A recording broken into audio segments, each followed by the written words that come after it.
Muy buenas noches, bienvenidos. Esto es 2020. El día de hoy cerramos una semana con un programa especial. Sin duda, Mario Vargas Llosa es un referente en el Perú y en el mundo. Un intelectual siempre conectado con su tiempo, con los cambios que se producen, con las grandes transformaciones y, cómo no, la pandemia provocada por el coronavirus es un fenómeno que va a afectar el desarrollo de la humanidad en general, va a plantear nuevos escenarios geopolíticos, va a tener un impacto en las sociedades. Mario Vargas Llosa dijo recientemente que probablemente la humanidad, luego de esta pandemia, sea una humanidad menos arrogante, aunque más empobrecida. Reconoce que ese va a ser el mayor efecto negativo de la pandemia, el principal, el empobrecimiento de la población. La necesidad que va a obligar a muchísima gente a tener que salir a las calles, a tener que emplearse en 2 o 3 trabajos, y que esto propone un reto para los estados, para las autoridades, para los gobernantes, de entender, tener una empatía, desarrollar una empatía con sus pueblos y conducirlos de regreso a la senda del desarrollo. Mario Vargas Llosa es un liberal confeso que cree en el modelo económico, lo cree y lo defiende, aun cuando una situación como esta, tan adversa, pueda provocar críticas y pueda hacernos repensar en si lo que estábamos haciendo, por ejemplo, en el Perú en materia económica, estuvo bien o estuvo mal. También, por supuesto, hace una autocrítica y reconoce que hubo fenómenos como el de la corrupción tremenda que hemos enfrentado en nuestro país, que ha tenido un impacto y que, de hecho, ha llevado a la gente a decir, ok, esto iba bien, pero advierte que lo más que hay que tener en cuenta es que la pandemia no sea aprovechada por voces cargadas de populismo, por voces que apelen a un primer impulso emocional de la población, sino que por el contrario sean voces serenas las que conduzcan al país, al mundo, a nuestros socios comerciales, nuevamente a la senda del desarrollo. En este primer bloque de la entrevista que hemos preparado y que nos ha concedido en exclusiva y que por lo cual tenemos que agradecer a nuestro Premio Nobel de Literatura, dentro de una agenda muy agitada, como ustedes comprenderán, y además al otro lado del Atlántico, cuando hay una diferencia horaria y un problema tecnológico de conexión difícil que hay que sortear, sin duda creo que todo el esfuerzo que hemos invertido para lograr esta conversación ha valido la pena. El Nobel que ustedes van a escuchar no es una persona que va a hablar únicamente de literatura o únicamente de economía, sino por momentos un peruano más, que incluso termina esta conversación con un mensaje cariñoso y entrañable para sus compatriotas. En este primer bloque, no los quiero hacer esperar, vamos a hablar de cuáles son las lecciones, esas lecciones que nos está dejando la pandemia a todos los seres humanos por igual, reconociendo, por supuesto, que hay diferencias. Algunos llevamos la cuarentena mejor que otros, ¿cómo no? Pero también hace una crítica a los estados y dice, hubo pocos que estuvieron a la altura. Destaca algunos casos interesantes, exitosos, como por ejemplo Uruguay o Corea del Norte. Pero qué mejor que dejar al propio Mario Vargas Llosa para que comparta con nosotros estas reflexiones frente a la pandemia. Bueno, en principio, agradecerle por su tiempo. Muchísimas gracias por habernos dado este espacio en medio de la agenda y bienvenido al programa. Bienvenido al programa. Es un honor entrevistarlo por primera vez. Muchas gracias, Mávila. Pues no, yo también encantado de conversar contigo, por supuesto. Empecemos por esta frase que leí, que rescaté suya, respecto a las lecciones que nos dejará la pandemia en la que estamos inmersos todos los seres humanos en este momento. Usted ha dicho que la humanidad será una humanidad menos arrogante, pero más empobrecida. Menos arrogante, ¿por qué? ¿Éramos una especie arrogante antes de la pandemia? Bueno, yo creo que teníamos la impresión de que con los avances científicos y tecnológicos habíamos llegado a dominar a la naturaleza y que la naturaleza estaba enteramente a nuestro servicio. Bueno, pues nos hemos llevado una sorpresa. Nadie estaba preparado para una plaga de esta magnitud que ha dejado tantos muertos y además nos ha dejado sobre todo indefensos frente a una amenaza que no esperábamos. En ese sentido, Me parece que vamos a salir de esta pandemia menos arrogantes y más dispuestos a invertir en ciencia, en tecnología, en sistemas de salud, en el mundo entero. Al menos si somos sensatos y sacamos la lección correspondiente de esta plaga, ¿no? De acuerdo, pero esa arrogancia o esa menor arrogancia, también advertido, va a venir acompañada de un empobrecimiento. Y esa va a ser la parte negativa de la pandemia. Sin ninguna duda. Digamos, ¿acaso el problema mayor de esta plaga van a ser las consecuencias económicas tremendamente negativas y sobre todo para los países del tercer mundo, para los países subdesarrollados, que van a ser golpeados de una manera inmisericorde? Nadie se atreve exactamente a decir, digamos, la magnitud que tendrá, digamos, el efecto económico, pero las consecuencias van a ser verdaderamente desastrosas y sobre todo para países que estaban dando una batalla exitosa contra el subdesarrollo, que son muchos en el mundo. Esto va a significar un retroceso enorme, es decir, un aumento de la pobreza, un aumento del desempleo. Las perspectivas que parecían para algunos países por lo menos muy halagüeñas, se convierten en perspectivas tremendamente negativas, y nadie tiene una idea exacta de lo que va a significar en términos económicos las consecuencias muy, muy negativas de esta plaga, ¿no? Ha dicho que no hay Estado que haya respondido a la altura de las exigencias de una situación como la que enfrentamos, de una emergencia sanitaria, y rescatado solo como una excepción a Uruguay. ¿Por qué? Bueno, en América Latina, ¿no? En América Latina no, en el mundo pues hay países como Corea del Sur, hay países asiáticos que han sido capaces, digamos, de resistir mejor. Creo que ningún país estaba preparado, estaba a la altura, digamos, de un desafío semejante, pero en el caso de América Latina es clarísimo que con la excepción del Uruguay, el resto de los países han sufrido brutalmente, digamos, esta pandemia, cuyas consecuencias todavía no se pueden, digamos, sumar, ¿no?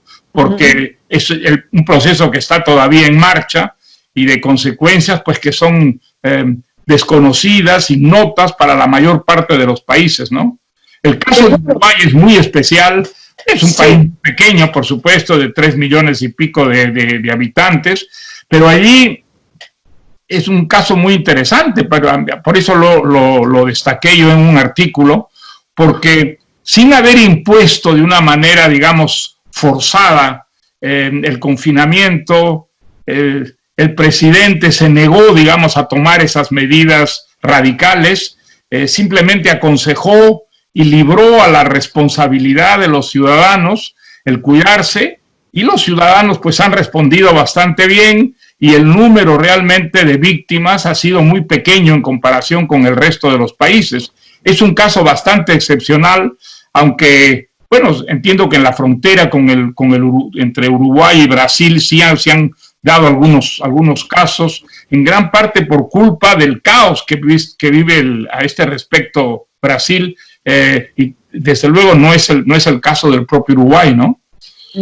Claro, pero lo que me pareció muy interesante de su reflexión sobre el tema uruguayo es esta restricción de las libertades.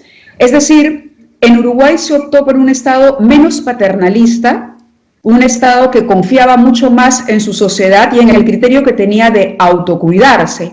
Ha sido todo lo contrario en países como el nuestro, por ejemplo, donde se ha prolongado una cuarentena bastante estricta que lleva ya más de 90 días. ¿Fue esta cuarentena un error en los países en que se aplicó con las tremendas restricciones que se impusieron? Yo no me atrevería a dar un veredicto tan severo, porque la verdad es que no sabemos.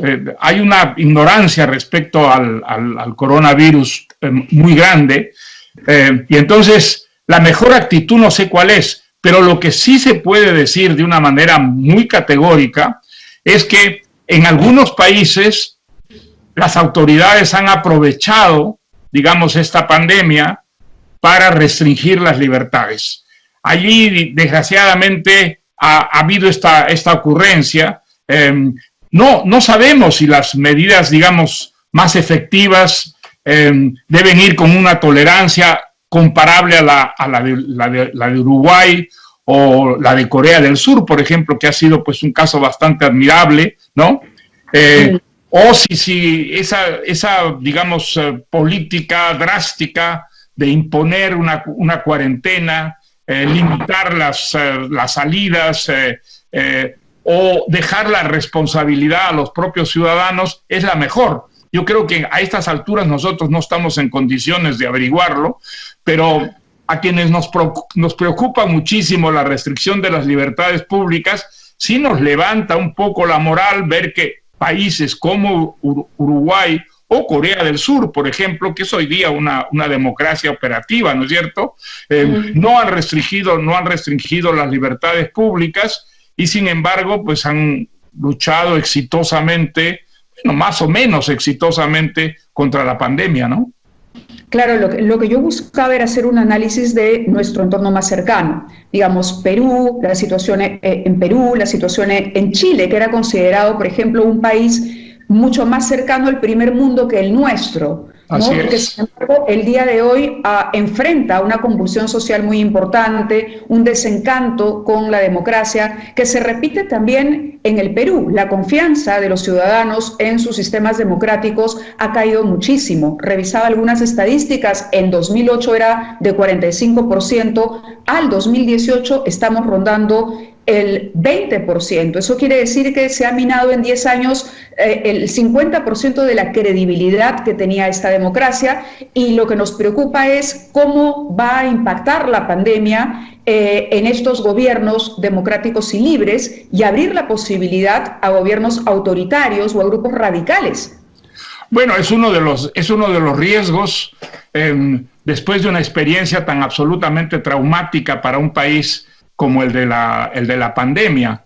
De pronto países que estaban luchando, entre los que se encontraba el Perú, sin ninguna duda, contra el subdesarrollo de una manera bastante exitosa, pues de pronto sufren un retroceso en el que salen a la luz las enormes diferencias sociales, el problema fundamental que es el de la riqueza de unos pocos con la pobreza de tantísimas personas. Eso, digamos, el coronavirus lo ha sacado a la luz de una manera muy dramática y estamos experimentando esa cantidad de contagiados y de muertos en el Perú, fundamentalmente debido a la gran desigualdad social, a las grandes distancias económicas entre unos y otros.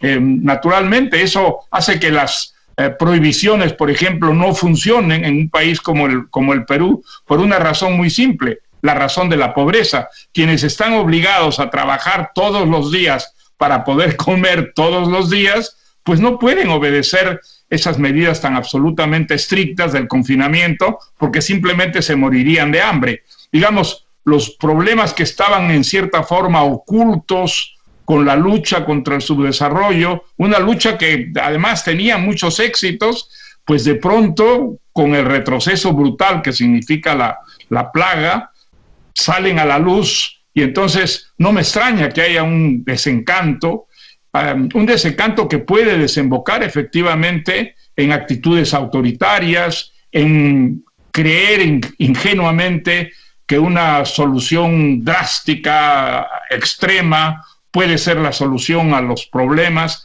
No, la verdad es que son los países democráticos, los países más democráticos, los que han luchado de manera más exitosa, o menos dramática frente a la pandemia, ¿no?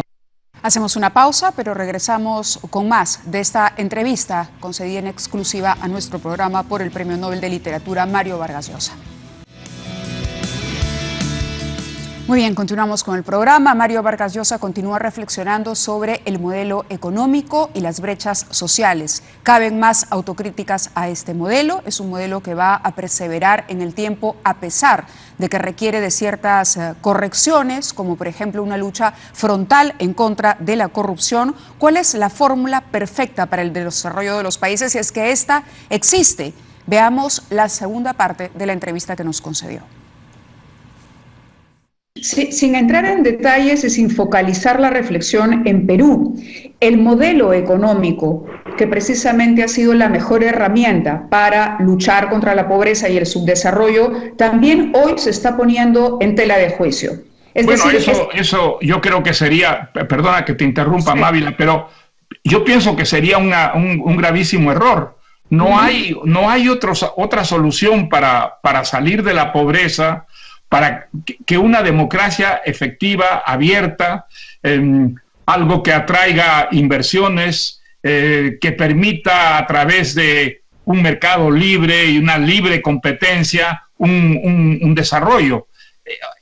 Creo que es una gran ingenuidad buscar otro tipo de fórmulas, ya que todas las otras fórmulas han fracasado, y las que han tenido éxito, las que en el mundo hoy día representan una cara más positiva, son aquellas que tienen como base a la democracia, que tienen como base a la apertura, la integración dentro de mercados mundiales. No hay otra solución. Los países que han salido adelante son los países que han optado por esa fórmula. Y desde luego, claro, hay muchísima gente que ante la desesperación de lo que ocurre pueden descreer de la democracia y pensar que las fórmulas autoritarias son mejores, más valiosas, más efectivas. Esa es una gravísima equivocación que tenemos que combatir si queremos realmente que la batalla contra el subdesarrollo en algún momento sea eficaz, ¿no? De acuerdo, y si comparásemos Chile con lo ocurrido en Perú, donde también la clase media se va a empobrecer muchísimo por consecuencia de esta pandemia y donde tenemos un grado de informalidad tremendo, ¿habría o cabría una autocrítica al modelo en general? ¿O usted cree que hay que defender? Yo creo que en el caso de Chile, sin ninguna duda, el modelo ha tenido unas deficiencias en un momento determinado, porque impidió a toda una clase social que había emergido hacia niveles más bien medios de una situación de pobreza a no seguir prosperando, a no seguir desarrollándose a través de un sistema que debió refinarse un poco para justamente a través de esa competencia, a través de la atracción de capitales, a través de la acción empresarial, ¿no es cierto?, desarrollar unas posibilidades que en un momento dado para un sector muy amplio de la población se limitaron.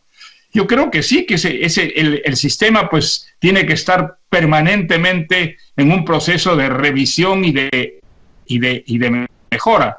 Ahora, que hay otra fórmula para el desarrollo, yo no la conozco. ¿Cuál es? ¿Dónde está? Los países que han desarrollado de una manera notable, prodigiosa, son países que han optado por fórmulas democráticas, como fue el caso de Chile, y a través de un consenso nacional que permitiera, digamos, dentro de la paz, establecer esa competencia democrática, legal, con unas políticas que atraigan fundamentalmente capitales y que aseguren, digamos, una continuidad a quienes invierten y a quienes trabajan. Yo no creo que haya otra fórmula. Y si no, ¿dónde está? ¿Cuál es? Los países que han elegido fórmulas radicales, socialistas, por ejemplo. El caso de Venezuela es un caso digno de ser imitado, el caso de Cuba, el caso de Nicaragua, clarísimamente son casos fracasados, no solamente por la desaparición de las libertades, sino fundamentalmente porque desde el punto de vista económico han empobrecido a esos países están peor de lo que estaban, entonces esos no pueden ser pues unos modelos imitables, ¿no? Por supuesto, pero me pongo a pensar con cierto temor en el Perú, por ejemplo, y lo traigo nuevamente al escenario nacional. Es decir, aquí se está haciendo una crítica también porque el modelo no ha podido llegar a crear las brechas entre pobres y ricos, al igual que en Chile. Si bien son procesos diferenciados, digamos, aquí también hay una suerte de pronto de populismo galopante por parte del Congreso que aprovecha esas autocríticas o esos errores o defectos o más bien falta de autocrítica del modelo. Y le pregunto por la corrupción, si la corrupción podría ser la responsable de este desencanto en el caso concreto de nuestro país. Pues ¿no? me has quitado la palabra de la boca, yo iba justamente a mencionarla. La corrupción ha sido un desgaste permanente para ese proceso de desarrollo, tanto en el Perú como en otros países, pero claro, el caso del Perú lo conocemos más directamente. Ha habido una corrupción al mismo tiempo que vivíamos este proceso que ha entibiado y en algunos casos frustrado completamente el proceso de desarrollo. Por eso creo que el combate contra la corrupción es algo fundamental y que esa corrupción que ha salido a la luz en estos últimos años es una de las razones por las que el modelo, que yo creo que era el buen modelo, en el Perú ha funcionado de una manera muy defectuosa. Creo que la corrupción ha sido un problema mayúsculo y es seguramente un problema muy extendido en América Latina, ¿no? ¿Qué impresión le causa Martín Vizcarra?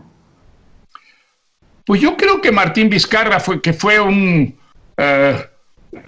gobernante local más bien exitoso, se encontró de pronto con esta responsabilidad enorme y creo que ha tratado más o menos con cierto éxito de mantener la democracia peruana en momentos muy difíciles, en momentos en que parecía amenazada, y que claro, se ha encontrado de pronto de la noche a la mañana con este desafío terrible, que es un desafío para el que nadie estaba preparado, y menos que otros países seguramente por su conformación burocrática y política, el Perú, ¿no? Entonces, que en cierta forma ha sido rebasado por esos acontecimientos, sí, sin ninguna duda. Ahora, yo creo que en estos momentos, digamos, lo que la exigencia mayor es poner el hombro, mantenerse unidos, dar una batalla que sea una batalla de conjunto exitosa. Las críticas vendrán después, las responsabilidades se tomarán más tarde, pero en estos momentos en que todavía el proceso está llenando de contagiados, de víctimas, de muertos nuestro país, tal vez no sea el momento, ¿no?, de pedir esas exigencias de responsabilidades, ¿no?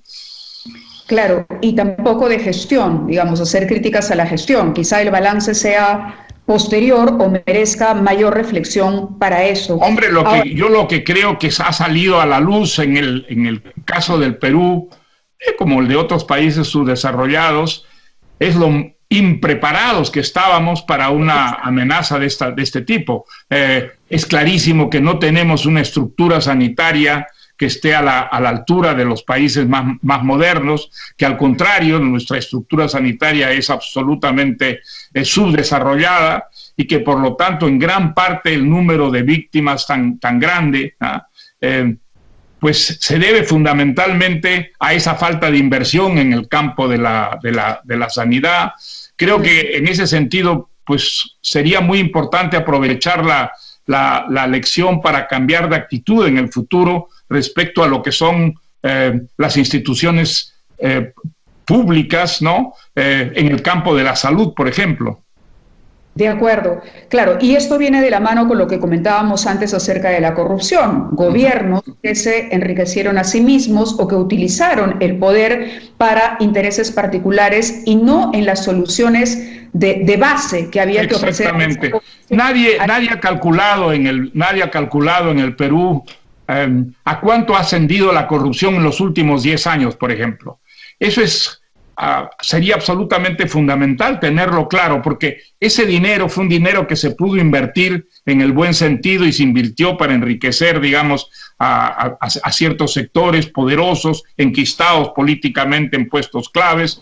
Entonces, lo que es evidente, es clarísimo, es que aquello no puede seguir ocurriendo, porque eso es una amenaza tremenda para muchísimos peruanos que se encuentran desvalidos frente a una pandemia como la del coronavirus. Entonces, esa sería una de las buenas consecuencias de esta catástrofe que está viviendo el Perú, ¿no?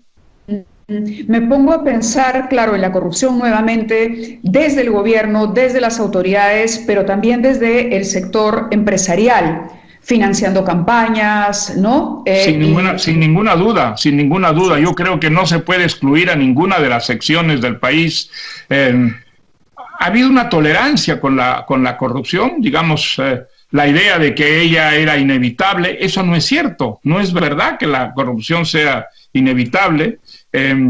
La corrupción ocurre a todos los niveles. Desde luego hay sectores en los que hay mucho más que repartir en el campo de la corrupción, y entonces creo que las responsabilidades aquí deben extenderse a todos los sectores por igual, y que de ninguna manera quienes tienen la responsabilidad empresarial deben estar excluidos y saneados, ¿no? No, son los mayores responsables, están seguramente en los sectores más influyentes y más prósperos del país, ¿no? Claro, pero la consecuencia, más allá del empobrecimiento y la falta de una estructura sanitaria para hoy por hoy dar la cara y dar la talla ante una emergencia como la que tenemos en el presente, nos lleva también a pensar en los riesgos que podríamos tener frente al populismo, por ejemplo. Ya no hablemos solamente de totalitarismo, ni de el populismo es una vieja tradición en los países del tercer mundo, y a veces en los países del primer mundo también, pero el riesgo de populismo, digamos, lo vivimos hace muchísimos años en el Perú.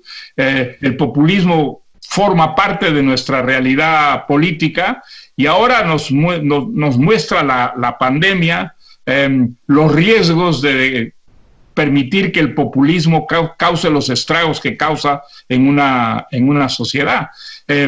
¿Por qué no tenemos una infraestructura sanitaria que esté en condiciones de resistir, digamos, una amenaza como la del coronavirus? En gran parte por el populismo y por la corrupción, porque no hemos permitido, digamos, que nuestros presupuestos se enfrentaran a la realidad, en gran parte porque buena parte de nuestros presupuestos han ido a la corrupción, han ido a enriquecer a personajes que tenían poder político, o a empresarios que actuaban de una manera deshonesta en el ejercicio de sus profesiones o de sus inversiones. Y entonces todo esto, digamos, está detrás de la indefensión con la que se encuentra el Perú frente a la amenaza de la pandemia, ¿no? Sobre todo en un contexto de pre-campaña electoral. Hay un nuevo Congreso, un Congreso de corta duración, pero un Congreso que está tratando de solucionar problemas como la pobreza o problemas como el desencanto de la población con medidas de corte populista. Y esa es una crítica que se le está haciendo al Parlamento hoy, pensando en las próximas elecciones y no en lo que usted decía, que era el tema prioritario: atender hoy una emergencia sanitaria y evitar que la gente siga muriendo. Las elecciones deben realizarse en la fecha. El presidente Vizcarra ha asumido un compromiso con el país, pero es un debate que también encaran otros países, ¿no? Mire, yo creo que hace bien el presidente Vizcarra en mantener las fechas de la renovación. Creo que ese es un principio democrático fundamental. Desde luego las elecciones pues se van a llevar a cabo en unas condiciones muy especiales, pero yo creo que el cambio de gobierno debe tener lugar en las fechas determinadas, que todo eso es fundamental para el ejercicio de la democracia, en la que el Perú está resueltamente, digamos, comprometido. Y creo que sería lamentable que hubiera un retroceso, una demora. No, yo creo que, digamos, eso contribuye de todas maneras a empobrecer las instituciones y a debilitar ese concepto democrático que tiene que ver con los reemplazos políticos en determinados periodos. Yo creo que eso es, digamos, las elecciones pues no van a tener unas características muy especiales, pero yo creo que es bueno, necesario que la democracia se refuerce a través de procesos electorales, ¿no? Hacemos una pausa y regresamos con más de esta entrevista con Mario Vargas Llosa. Muy bien, continuamos sin mayor pérdida de tiempo con esta entrevista a Mario Vargas Llosa. En esta oportunidad o en este bloque vamos a conversar de la importancia de la libertad de información, de conocerlo todo, sin ningún tipo de censura acerca de la pandemia que enfrentamos, pero también de cuál o qué ha sucedido, por ejemplo, en países como China o Estados Unidos, que enfrenta el día de hoy una nueva revuelta social que reclama por un trato justo y menos racista, a pesar de todo lo que se ha conseguido a lo largo de la historia. El caso de España. España es una democracia, una sociedad bastante abierta, y sin embargo hay una gran, digamos, un gran escepticismo respecto a las cifras oficiales sobre muertos y sobre víctimas. Hay la sensación de que esas cifras no corresponden a la realidad, y no corresponden a la realidad porque el problema está todavía muy vivo y va trastornando constantemente las informaciones que tratan de explicar en términos numéricos el número de muertos. Hoy día, por ejemplo, en España se ha señalado que según cálculos oficiales hay 28,000 y pico de muertes. Bueno, pues yo tuve una conversación con 2 médicos españoles que trabajan en los hospitales españoles, y los 2 eran muy escépticos respecto a la cifra.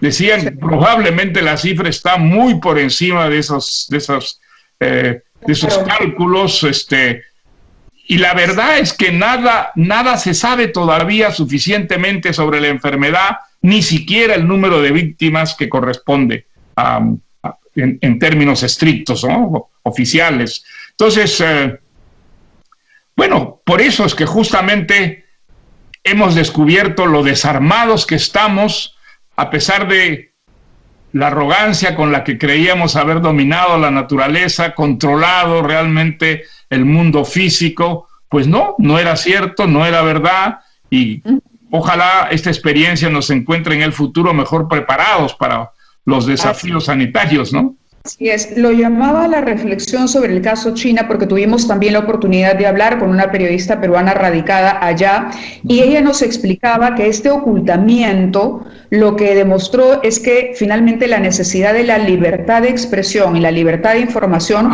hubiese en sido... eso estoy absolutamente de acuerdo con ella. Exacto. Claro, y yo la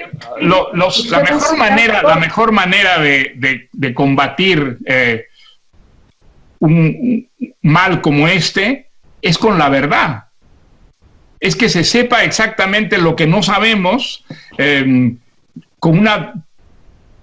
una manera categórica. Y para eso se necesita una democracia, para eso se necesita que haya libertad, para eso se necesita que no haya ese temor, digamos, a debilitarse si es que se dice la verdad o se permite la existencia de la verdad. Creo que en ese sentido, pues la superioridad de las democracias respecto a los países autoritarios o de derecha o de izquierda es absolutamente total. Y en estas situaciones es como se aprecia seguramente mejor la importancia de la verdad en las relaciones públicas, ¿no? Se lo traía a comentario porque había leído justamente una reflexión suya en torno a cómo la pandemia había desnudado que el modelo chino no era pues precisamente el modelo ideal a pesar del crecimiento del país, sino que al adolescente bueno, pues mire, porque la razón de esto, Mávila, es que hay mucha gente en el mundo, y a veces demócratas genuinos, que pensaban que el caso chino era un modelo a seguir para el tercer mundo fundamentalmente. Porque en Chile, claro, el avance desde el punto de vista económico, cuando China se convierte, deja de ser un país socialista y se vuelve un país capitalista, autoritario pero capitalista, Entonces, sí, ese modelo pues parecía que funcionaba muy bien. Bueno, la pandemia ha demostrado que no es así, que es muy importante la libertad, que la libertad no se puede prescindir de ella en razón de la eficacia, porque el resultado puede ser absolutamente catastrófico, en el caso, por ejemplo, de una amenaza sanitaria, ¿no? Yo creo que va a llevar a mucha gente a rectificar esa idea tan ingenua de que un país autoritario con una economía libre puede ser la respuesta para los problemas del subdesarrollo. Eso no es verdad. Los países subdesarrollados, si no eligen la libertad, van a seguir siendo subdesarrollados, y los países que eligen el desarrollo en libertad son los países que realmente progresan de verdad, ¿no? Los ejemplos pues son muy abundantes, y en América Latina, bueno, mejor que en ningún otro continente, ¿no? De acuerdo, ¿será el mundo post-pandemia un mundo menos globalizado? ¿Hay una tendencia pues a mirar esperemos que no. Yo creo que es uno de los riesgos, que la pandemia crea un sentimiento antiglobalización. Eso sería una gravísima equivocación. Mire, la globalización ha permitido a muchísimos países pobres salir de la pobreza. El caso en América Latina es el caso de Chile, por ejemplo. El Chile era un país muy pobre, y Chile hoy día ya no es un país tan pobre. Eso se debe en gran parte a ¿qué? Se debe en gran parte a la globalización. La ruptura de las fronteras, la integración de los países dentro de una economía internacional, mundial, ha permitido a países pobres dejar de ser pobres en periodos muy breves, muy cortos, en comparación con el pasado. Entonces, la globalización ha traído grandes ventajas, sobre todo para el tercer mundo, y creo que sería una gravísima equivocación que en función de la pandemia volvieran a levantarse otra vez las fronteras y cerrarse esos circuitos libres que han permitido a los países pobres muchas veces salir de la pobreza en periodos relativamente cortos. ¿Qué pasa con Estados Unidos, por ejemplo, que claramente tiene una tendencia muy marcada al nacionalismo encargado? Bueno, pero ahí digamos, la democracia no ha funcionado, porque los norteamericanos han votado por un presidente que ha sido un verdadero desastre para Estados Unidos. Eso hay que reconocerlo. Creo que el presidente Trump pues, ha sido un verdadero desastre para los Estados Unidos, y desde el punto de vista democrático, entre otras razones. Es un presidente confuso, es un presidente contradictorio, es un presidente que ha creado entre Estados Unidos y sus aliados tradicionales unas distancias muy grandes. Es un presidente democrático que se declara gran admirador de Putin, por ejemplo, que no es nada democrático. Entonces, las actitudes del presidente Trump en muchos sentidos han sido muy poco democráticas, desgraciadamente, y Estados Unidos está pagando esas consecuencias. Digamos, ahora hay unas elecciones, y yo tengo la esperanza, como creo que muchos norteamericanos, de que estas elecciones derroten a Trump y acorten esa presidencia que yo creo, haciendo los cálculos más objetivos, ha sido realmente un desastre para Estados Unidos. Un desastre. El problema es que dentro de nuestros socios comerciales más importantes están efectivamente los Estados Unidos y está China. Por eso le preguntaba por ambas potencias. Hombre, yo creo que no hay que confundir, digamos, el presidente Trump es una cosa y otra cosa es Estados Unidos. Estados Unidos tiene cosas muy admirables. Estados Unidos es un país libre, es un país que ha favorecido extraordinariamente, digamos, el desarrollo dentro de una legalidad. Hay una legalidad en Estados Unidos que se aplica y que ha detenido en gran parte muchas de las iniciativas muy poco democráticas del presidente Trump. Entonces, yo creo que no hay que identificar una cosa con la otra. Que votaron mal, yo creo que votaron mal los norteamericanos, pero eso es uno de los riesgos de la democracia. Hay votaciones libres, y entonces a los pueblos pueden equivocarse. Nosotros nos hemos equivocado muchas veces en el Perú, ¿no? Correcto. No podemos dejar de hablar de Estados Unidos sin mencionar el caso Floyd y las protestas que han venido a propósito de esta situación de racismo enquistado en la sociedad norteamericana. Pero usted también ha dicho que con protestas o con la decapitación de monumentos no se va a combatir este problema. Por supuesto. Mire, eso se refería a los ataques contra Colón, es que es algo completamente grotesco, realmente. Colón es una persona que, en primer lugar, fue una persona heroica, admirable, extraordinaria, integró el mundo en un momento dado en que el mundo estaba dividido profundamente, integró el mundo. Y los latinoamericanos, entre otros, tendríamos que ser los primeros en rendir un gran homenaje a Colón. Es gracias a Colón que nosotros formamos parte de la cultura occidental que es la cultura de la libertad, es una cultura profundamente democrática, en la mejor tradición. Entonces, tumbar estatuas de Colón, pues es un puro disparate, para no decir una idiotez, ¿no es verdad?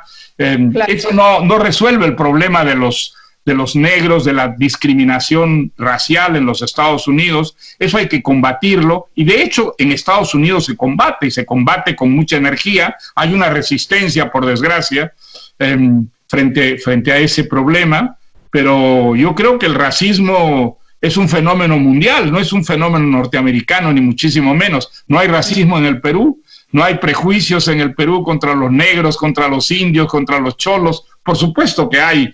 Entonces, es un problema que compartimos todos y que tenemos que combatirlo de manera muy resuelta y en gran parte a través de la democracia, ¿no?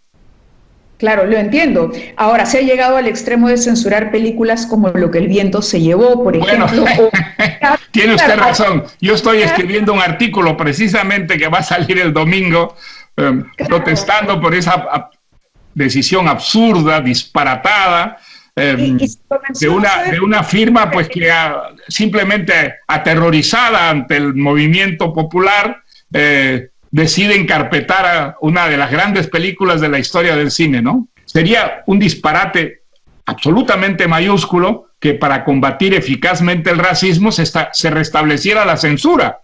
Cuando la batalla contra la censura nos ha tomado tantos años, ha sido tan difícil, finalmente en los países democráticos ya existe una clara conciencia de que la censura es negativa. Ahora, ¿alguien puede creer que o derribando estatuas de Colón o restableciendo la censura se va a combatir eficazmente el racismo? No, ese es un puro disparate, y entonces hay que decirlo así, con esa claridad, ¿no? ¿Cómo queda el poder geopolítico post-COVID-19? ¿Cómo lo ve esta pugna Estados Unidos-China, América Latina? ¿Hacia dónde ve que se va a inclinar? Bueno, digamos, creo que esa es una pugna que, si tiene un carácter estrictamente económico, está bien y es necesaria y es bueno, ¿no? Yo creo que ahí un país democrático va a prevalecer sobre un país autoritario, como es el caso de China. Ahora, digamos, el juego político ya es un problema mucho más sutil y más peligroso, y yo creo que Estados Unidos debe estar fundamentalmente con sus aliados democráticos en el mundo. Es Estados Unidos el que lidera prácticamente el movimiento democrático, y ese movimiento democrático no puede dividirse, separarse por las intrigas políticas que pueden tejerse entre el presidente Trump y en determinados momentos ciertas sociedades que no son democráticas. No, yo creo que en eso justamente es uno de los graves errores que ha cometido el presidente Trump, ¿no? Aliarse con enemigos naturales de la democracia y preferir a esos enemigos en vez de los partidos demócratas y los países democráticos, ¿no? Leía mucho sobre su conversión al pensamiento liberal y escuché una entrevista que le ofreció a Raúl Tola en el año 2018 para el diario El País también, donde hace toda esta reflexión sobre cómo durante su juventud creía en los movimientos de izquierda y cómo a través de la lectura y del desencanto que vivió frente a la situación en Cuba, al final se ha convertido en un liberal confeso y un, digamos, liberal a prueba de balas, por ponerlo así. A prueba de balas no sé, pero un liberal sí, pues trato de serlo, sí, es verdad. Por eso, entonces me ponía a pensar un poco ya en la capacidad del ser humano de tomar decisiones y en la disyuntiva que enfrentamos en este momento, por ejemplo, los individuos, ¿no? Cuando los gobiernos imponen medidas para combatir la pandemia, ¿están eliminando el derecho de los ciudadanos a elegir? Me explico, es decir, yo como persona tengo la libertad de asumir el riesgo de salir a la calle, contagiarme de COVID, porque para mí es más importante trabajar. Digamos, me puedo correr el riesgo de contraer la enfermedad, la puedo superar, pero lo que no puedo es permitir que mis hijos mueran de hambre. ¿Hasta ahí podemos dejar la libre decisión de los ciudadanos? Bueno, mire, yo creo que, digamos, existe una legalidad. No solamente la libertad es importante para los países democráticos, es importante también la legalidad y que se respete esa legalidad. Desde luego, una legalidad es flexible, debe irse adaptando a la realidad, pero si no hay legalidad, la libertad está amenazada y la democracia simplemente no funciona. Entonces, creo que esto sí es muy importante tenerlo en cuenta. Hombre, la idea de una sociedad anárquica, por ejemplo, en la que cada uno haga lo que le dé la gana, sería el caos, sería el absoluto caos y seguramente la violencia también, ¿no? Entonces, creo que es muy importante respetar esa legalidad y exigir que esa legalidad esté a la altura de las necesidades de los ciudadanos. Desde luego, esa legalidad tiene que evolucionar, tiene que irse adaptando y abriendo cada vez más las condiciones de legalidad y de libertad, ¿no es cierto? Sobre todo de libertad dentro de una sociedad. De otra manera, sería el caos más absoluto, ¿no? Creo que la legalidad es tan importante como la libertad para que una democracia verdaderamente funcione y prospere, ¿no? Encontrar un equilibrio, ahí estaría la clave, en encontrar un equilibrio, porque lo que hemos visto en Perú, y le confieso la preocupación al ver las imágenes de la gente que se rebela contra la autoridad en esta desesperación ante la falta de empleo y el empobrecimiento, es casi la imagen del inicio de una convulsión social. Y cuando hay convulsión social es muy complicado restablecer el orden y hacer entender a la población que hay que respetar la norma. Sin ninguna duda, yo estoy completamente de acuerdo, pero digamos, la situación de emergencia que vive una sociedad víctima de la pandemia saca a la luz todos esos problemas que son problemas que en gran parte tienen que ver con el subdesarrollo. Naturalmente, si una persona tiene que ganarse la vida diariamente, esa persona no puede estar confinada sin morirse de hambre. Entonces, que haya una rebeldía contra disposiciones que son científicamente válidas, pero que desde el punto de vista social son inaplicables, inadaptables a lo que es la realidad peruana, pues eso nos lleva simplemente a entender que la realidad, digamos, que nosotros estamos viviendo en gran parte es falsa. Está basada sobre unas premisas que son mentirosas, que son irreales, que son idealistas, porque no se ajustan a nuestras verdaderas necesidades y nuestras verdaderas realidades, ¿no? Claro, y el temor al surgimiento de posiciones, como le decía en algún momento, radicales, ¿no? Que aprovechen de esa frustración para... Claro, esas posiciones van a tratar de aprovechar de todas maneras el momento que a ellas les va a parecer que confirman sus tesis. En realidad no las confirman, en realidad muestran que esas tesis nos han llevado en gran parte a las condiciones en que nosotros estamos. Entonces, hemos perdido demasiado tiempo, desgraciadamente hemos perdido demasiado tiempo, en lugar de dar la batalla contra el subdesarrollo, digamos, entrematándonos políticamente y sobre todo tolerando y a veces pues impulsando regímenes antidemocráticos que son los peores desde el punto de vista de la corrupción, son los peores, han sido siempre los originarios de la corrupción. La gran tradición corrupta tiene mucho que ver en América Latina con la tradición autoritaria, con los golpes de Estado, con las limitaciones en el campo de la libertad de expresión, del derecho de crítica.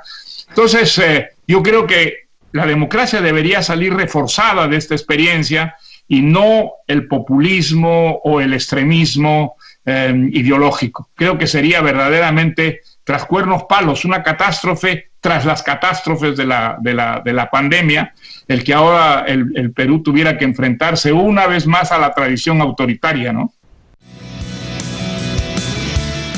Muy bien, vamos llegando al final de esta entrevista a Mario Vargas Llosa. En este último bloque, él nos presenta su última entrega, un libro dedicado a Jorge Luis Borges. Mario Vargas Llosa, Medio siglo con Borges, un escritor que reconoce, admira, aun cuando se encuentra en lo que él considera el otro extremo a nivel literario. Mario Vargas Llosa es un escritor siempre conectado con la realidad. Borges no, crea un propio mundo fantástico y por eso Vargas Llosa reconoce que hay una diferencia, lo que no significa que no haya una admiración profunda desde sus años más jóvenes. Con esto y un mensaje final que envía a todos los peruanos, llegamos a la última parte de la entrevista, no sin antes agradecerle nuevamente el Premio Nobel que nos haya concedido este tiempo en medio de una agitada agenda y desde aquí, por supuesto, a todas las personas que participaron de una u otra manera en concretar esta conversación al otro lado del Atlántico con los